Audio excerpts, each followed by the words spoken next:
எல்லாருக்குமே தெரியும் மே 7ஆம் தேதி இந்தியாவுக்கும் பாகிஸ்தானுக்கும் நடுவில் ஒரு மிகப்பெரிய ஏர் பேட்டில் நடந்துச்சு அப்படின்னு. இந்த ஏர் பேட்டிலில் இந்தியா பல போர் விமானங்களை இழந்துச்சு அப்படின்ற கருத்துக்களை கடந்த மே மாதத்திலிருந்து நிறைய பேர் பேசிக்கிட்டு இருந்தாங்க. ஆனால் நம்மளோட சேனலில் அது சம்மந்தமான டீட்டெயில்ஸை இதுவரைக்கும் கொடுக்காம இருந்தோம். அண்ட் இன்னைக்கு நம்ம எதை பற்றி பேச போகிறோம் அப்படின்னா, மே 7ஆம் தேதி இந்திய விமானப்படை அதோட போர் விமானங்களை இழந்தது உண்மை. அண்ட் அது இழந்ததுக்கான காரணம் இப்போ நமக்கு 90% உறுதியாக இருக்குது. அதை பற்றி தான் இன்றைக்கான காணொலியில் பார்க்க போகிறோம். நான் உங்கள் ஆகாஷ் தமிழ் பொக்கிஷம் வழங்கும் டிபி டிஃபென்ஸ். இப்போ இந்திய விமானப்படைக்கு சொந்தமான போர் விமானங்களை நம்ம இழந்தோம் அப்படின்ற செய்தி யார்கிட்ட இருந்து வந்துச்சு அஃபிஷியலாக அப்படின்னா, நம்மளோட இந்திய விமானப்படை மற்றும் ஆர்மியில் இருக்கிற முக்கியமான அதிகாரிகள் கிட்ட இருந்து தான் கிடச்சிச்சு. அதற்கு முன்னாடி அன்வெரிஃபைடான அன்கிளைம்டான சில ரிப்போர்ட்ஸை ஜேர்னலிஸ்ட் மட்டும்தான் கூறிக்கொண்டிருந்தாங்க. ஃபார் எக்ஸாம்பிள் ஹிந்துவை நம்ம சொல்லலாம், தி ஒயரை சொல்லலாம், மற்றும் இன்ஸ்டாகிராம், ட்விட்டர் மாதிரியான சமூக வலைதளங்களில் இண்டிபெண்ட்டாக OSINT சேனல்ஸை வச்சுருக்கவங்க தான் கொடுத்துக்கிட்டு இருந்தாங்க. பட் அஃபீஷியலாக மிலிட்டரி அட்டாஷி கிட்ட இருந்து இத்தனை போர் விமானங்களை இந்திய விமானப்படை இழந்திருக்கு அண்ட் இந்த இழப்புக்கு காரணம் இதுதான் அப்படின்ற ஒரு கன்ஃபர்மேஷனை இன்னைக்கு தேதி இந்த வீடியோவை நம்ம ரெக்கார்ட் பண்ணிக்கிட்டு இருக்கிற வரைக்குமே யாருமே சொல்லலை. ஸோ கரண்ட்டாக நம்ம கிடச்சிருக்கிற தகவல் என்ன அஃபிஷியல் மீடியா அவுட்லெட்ஸ் மற்றும் அதிகாரிகள் கிட்ட இருந்துன்னு பார்த்தீங்கன்னா, இந்திய விமானப்படை போர் விமானங்களை இழந்திருக்குன்ற அந்த ஒரு தகவல் மட்டும்தான். அது என்ன போர் விமானங்கள், எத்தனை போர் விமானங்கள், எப்படி, இந்த 3 கேள்விகளுக்கான பதில் நமக்கு இப்போ வரைக்கும் அஃபிஷியலாக கிடையாது. அன்அஃபிஷியலாக நம்ம சொல்லிக்கிட்டே போகலாம். ரஃபேல் சொல்லலாம், MiG-29 சொல்லலாம், Su-30 சொல்லலாம், இந்தியன் ஏர்ஃபோர்ஸில் இருக்கிற எல்லா மாடலையும் அப்படின்னு நம்ம வாயில் சொல்லிட்டே போகலாம்.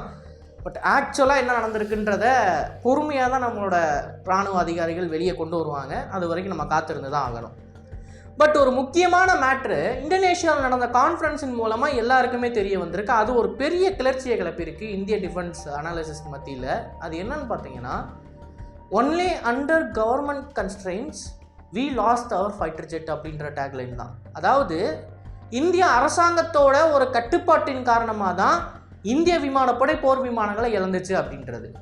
ஸோ மே 7ஆம் தேதி என்ன நடந்தது அப்படின்றத பற்றினா ஒரு கான்ஃபரன்ஸ் ஒன்று இந்தோனேஷியாவில் நடந்திருக்கு. இந்த கான்ஃபரன்ஸில் இந்தியாவை ரெப்ரசன்ட் பண்ணுற முக்கியமான அதிகாரி கர்னல் சிவ்குமார் என்ன பண்ணியிருக்காரு அப்படின்னா, ஒரு பிபிடி ப்ரெசன்டேஷன் மூலமாக மே 7ஆம் தேதி என்ன நடந்துச்சு அப்படின்றத விவரிக்கிறாரு.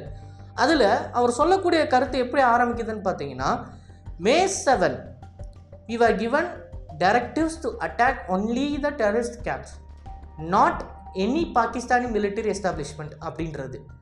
ஸோ மே 7ஆம் தேதி இந்திய விமானப்படைக்கு கொடுத்த கன்ஸ்ட்ரெயின் என்ன அப்படின்னு பார்த்தீங்கன்னா, தீவிரவாத இலக்குகளை மட்டும்தான் நீங்கள் தாக்கணும், எந்த ஒரு பாகிஸ்தானோட இராணுவ நிலைகளுக்கு எதிராகவோ இல்லை போர் விமானங்களுக்கு எதிராகவோ நீங்கள் தாக்குதல்களை செய்யக்கூடாது அப்படின்னு ஒரு தெளிவான உத்தரவு இந்திய விமானப்படைக்கு கொடுக்கப்பட்டிருக்கு. ஸோ இந்த உத்தரவை பின்பற்றிய இந்திய விமானப்படை என்ன பண்ணியிருக்காங்க அப்படின்னா, ஸ்டாண்ட் ஆஃப் ரேஞ்சில் இருந்து, ஸ்டாண்ட் ஆஃப் அப்படின்னா நம்மளோட பார்டர்ஸ்குள்ளே இருந்து ஒரு குறிப்பிட்ட டிஸ்டன்ஸில் பிரம்மோஸ் மாதிரி இல்லை ஸ்டாம் ஷேடோ ஆர் ஜேடாம்ஸ் மாதிரியான பாம்ஸை லான்ச் பண்ணியிருக்காங்க. ஸ்டாண்ட் ஆஃப் ரேஞ்சில் இருந்து லான்ச் பண்ணுறப்ப அந்த பாம்ஸ் மிசைல்ஸ் எல்லாமே பாகிஸ்தானி டெரிட்டரிக்குள்ளே போகுது. இப்போது பாகிஸ்தானி டெரிட்டரிக்குள்ளே நம்ம ஒரு ஆயுதத்தை லான்ச் பண்ணுறோம் அப்படின்னா பாகிஸ்தானுக்கு முழு உரிமை இருக்குது அந்த நாட்டை டிஃபெண்ட் பண்ணிக்கிறதுக்கு.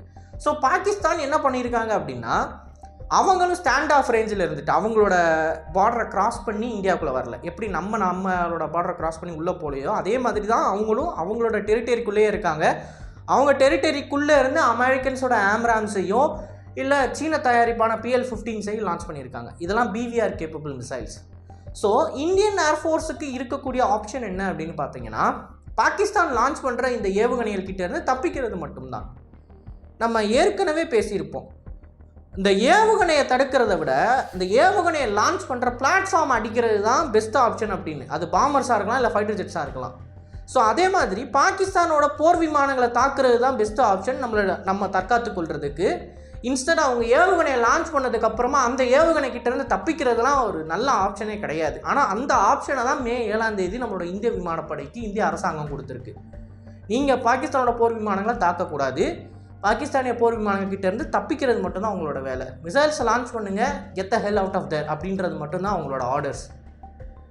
ஸோ இந்த ஒரு பிரச்சனை காரணமாக தான் மே 7ஆம் தேதி suppression of enemy air defense system அப்படின்ற ஒன்று நடக்கவே இல்லைன்றத கர்னல் ஷிவ்குமார் அந்த இந்தோனேஷியன் கான்ஃபரன்ஸில் தெளிவாக சொல்லியிருக்கார்.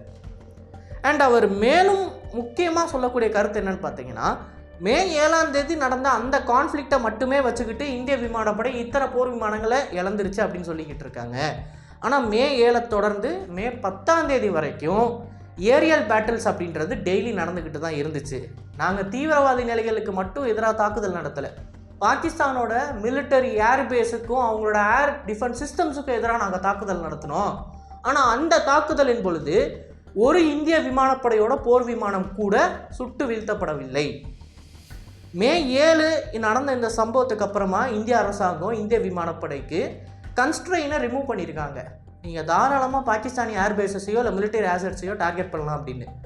அந்த கன்ஸ்ட்ரெயினை ரிமூவ் பண்ணதுக்கப்புறமா நடந்த கான்ஃப்ளிக்டை பார்க்குறப்ப எந்த ஒரு இந்திய விமானப்படையோட போர் விமானமும் சுட்டு வீழ்த்தப்படவில்லை அப்படின்றது நமக்கு தெளிவாக தெரியுது. And at the same time dozens of Pakistani ஏர்ஃபோர்ஸோட ஆசட்ஸ் C-130 ஹெர்குலிஸில் ஆரம்பித்து ஒரு ஏவாக்ஸ்லேருந்து நிறுத்தி வைக்கப்பட்டிருக்க F-16s மற்றும் சுட்டுத்தள்ளப்பட்ட JF-17s மாதிரி நம்ம லிஸ்ட்டு பெருசாக சொல்லிக்கிட்டே போகலாம். ஸோ ஏரியல் பேட்டில் அப்போ இந்த கன்ஸ்ட்ரெயின் ரிமூவ் ஆனதுக்கப்புறம் நடந்த ஒரு சினாரியோவை நம்மளால் அனலைஸ் பண்ணி பார்க்க முடிந்தது அப்படின்னா, இந்திய விமானப்படை தெளிவாக இந்த இடத்துல ஒரு ஏர் சுப்பீரியாரிட்டி அடைஞ்சிருக்குன்றதை நம்மளால் புரிஞ்சிக்க முடியும். இதை தான் இந்தோனேஷியாவில் நடந்த அந்த கான்ஃபரன்ஸில் ரொம்ப விரிவாகவும் ஆதாரங்களோடும் விவரிச்சிருக்காங்க.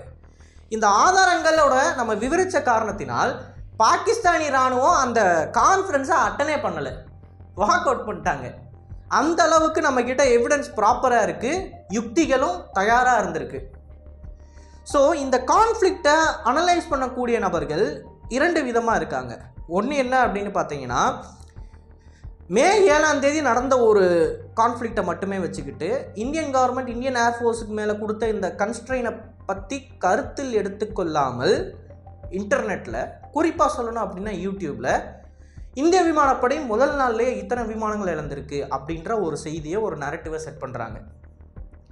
ஆனால் அதற்கு அடுத்து என்ன நடந்துச்சு? 8 9 10 பாகிஸ்தான் ஏர்பேஸஸை தாக்குறப்ப பாகிஸ்தானி விமானப்படை என்ன பண்ணிக்கிட்டு இருந்தாங்க? சமோசா சாப்பிட்டுட்டு இருந்தாங்களா? அப்போ ஏன் எந்த இந்திய போர் விமானமும் சுட்டு வீழ்த்தப்படவில்லை அப்படின்ற அந்த கேள்வியை நம்ம கேட்டோம் அப்படின்னா, அதற்கான பதில் இந்த நபர்கள்கிட்ட இருந்து வராது. மற்றும் அதை பற்றி அவங்க எந்த ஒரு காணொலியோ இல்லை போஸ்ட்டையோ போட மாட்டாங்க.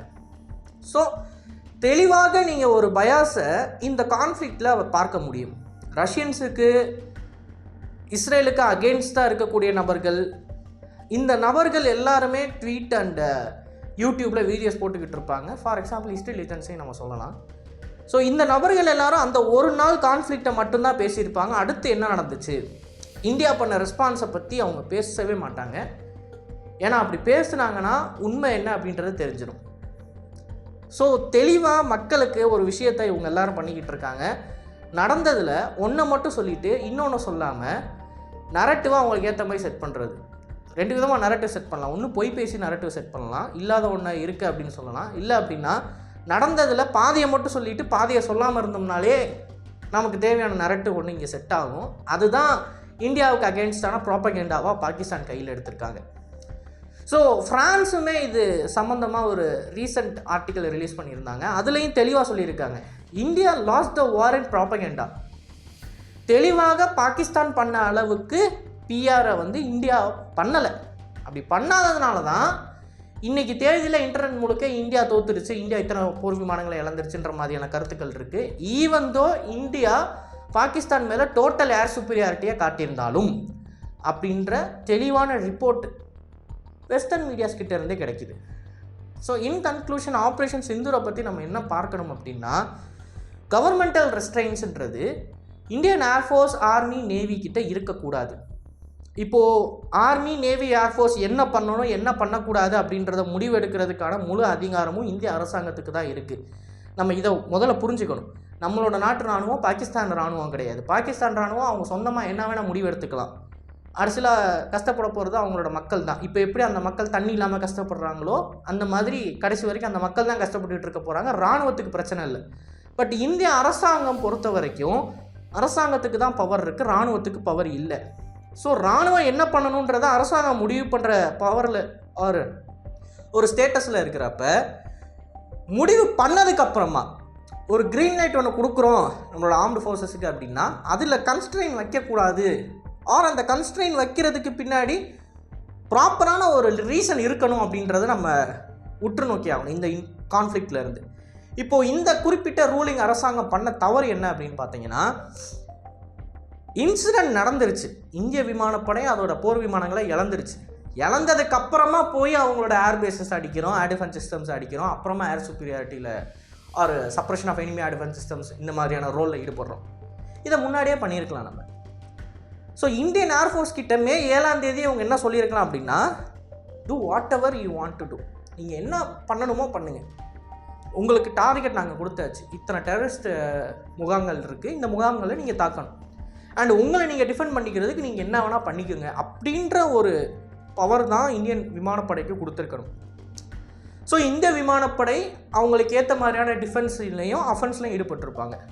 ஸோ இந்திய விமானப்படை மே 7ஆம் தேதி என்ன பண்ணியிருக்கணும் அப்படின்னா, எப்படி தீவிரவாத நிலைகளுக்கு மேலே ஏவுகணைகளை லான்ச் பண்ணுறாங்களோ அதே மாதிரி அந்த ஏவுகணைகளை லான்ச் பண்ணுற பிளாட்ஃபார்ம்ஸ், அது ரஃபேலாக இருக்கலாம், Su-30s இருக்கலாம், இல்லை MiG-29s இருக்கலாம், இது எல்லாத்தையும் பாதுகாக்கிறதுக்கு பாகிஸ்தானோட ஏவாக்ஸை S-400 பயன்படுத்தி சுட்டு தள்ளி இருக்கணும், மற்றும் S-400 பயன்படுத்தி பாகிஸ்தானி ஏரியல் ஸ்பேஸ் ஏர் ஸ்பேஸ்க்குள்ளே இருக்கிற எல்லா டார்கெட்ஸையும் த்ரெட் லெவலில் இருக்கிற எல்லா டார்கெட்ஸையும் நியூட்ரலைஸ் பண்ண ட்ரை பண்ணியிருக்கணும். அண்ட் நம்மளோட இதர ஃபைட்டர் ஜெட்ஸ், கிட்டத்தட்ட 100 ஃபைட்டர் ஜெட்ஸ் அந்த நம்மளோட ஏர் ஸ்பேஸில் மே 7ஆம் தேதி பறந்துருக்கு. இந்த 100 ஃபைட்டர் ஜெட்ஸும் இந்த குறிப்பிட்ட பிளாட்ஃபார்ம்ஸை லான்ச் பண்ணுற ஃபைட்டர் ஜெட்ஸுக்கு பாதுகாப்பு கொடுக்குற விதமாக ரேஞ்சுக்குள்ளே இருக்கிற த்ரெட் லெவலுக்குள்ளே இருக்கிற எல்லா பாகிஸ்தானி ஏரியல் ஆசட்ஸ் மேலேயும் மிசைல்ஸை லான்ச் பண்ணியிருக்கணும், என்கேஜ் பண்ணியிருக்கணும். அப்படி பண்ணியிருந்துச்சு, எப்படி மே 8, 9, 10 இந்திய விமானப்படை செயல்பட்டுச்சோ அதே மாதிரி மே 7ஆம் தேதி செயல்பட்டு இருந்துச்சு அப்படின்னா, மே 8, 9, 10 நம்ம பாகிஸ்தானி ஏர்பேசஸுக்கு எதிராக தாக்குதலில் ஈடுபடணுன்ற அவசியமே வந்திருக்காது. அண்ட் நம்மளோட இந்திய விமானப்படை போர் விமானங்களை இழந்திருக்க வேண்டிய நிலைமையும் வந்திருக்காது. ஸோ இதை பொறுத்த வரைக்கும் நிறைய பேர் எப்படி வேணால் சொல்லலாம், பட் கிளியராக கவர்மெண்ட் சைடில் இருந்து கொடுத்துருக்கிற கன்ஸ்ட்ரெயின்ஸ் வந்து ஒரு காரணமாக நம்மளால் பார்க்க முடியுது. பட் இந்த கன்ஸ்ட்ரெயினை வந்து அவங்க கொடுத்து தான் ஆகணும், ஏன்னா இந்த வாரை வந்து எஸ்கலேட் பண்ணக்கூடாதுன்னு சொல்லி அவங்க இந்த ஆக்ஷன்ஸ் எடுத்திருக்காங்க அப்படின்னு நம்ம ஏகப்பட்ட ஆர்குமெண்ட்டை வைக்கலாம். இப்போ ஆர்குமெண்ட்டை பொறுத்த வரைக்கும் நம்ம இவங்க செஞ்சது சரியா தப்பா அப்படின்றத பற்றி பேச போகிறது இல்லை. At the end of the day நம்ம செய்தியை கொடுக்குறோம், மக்கள் தான் முடிவு எடுத்துக்கணும். ஆனால் இவங்க பண்ண ஒரு கன்ஸ்ட்ரெயின்னா இந்தியன் விமானப்படைக்கு சொந்தமான விமானங்களை இழந்துச்சுன்றது தெளிவாக தெரிகிற ஒரு விஷயம். அதை தான் இந்த காணொலியில் நான் பேசணும் அப்படின்னு நினைக்கிறேன். ஸோ இதை பற்றி நீங்கள் என்ன நினைக்கிறீங்க அப்படின்றத மறக்காமல் கமெண்ட் செக்ஷனில் மென்ஷன் பண்ணுங்கள். அண்ட் இது போல் நிறைய தகவலை தெரிந்து கொள்ள டிபி நியூஸ் பேஜை ஃபாலோ பண்ணிக்கோங்க. நல்லது, இப்போ வந்து நல்ல சமுதாயத்துக்கு நன்றி, வணக்கம்.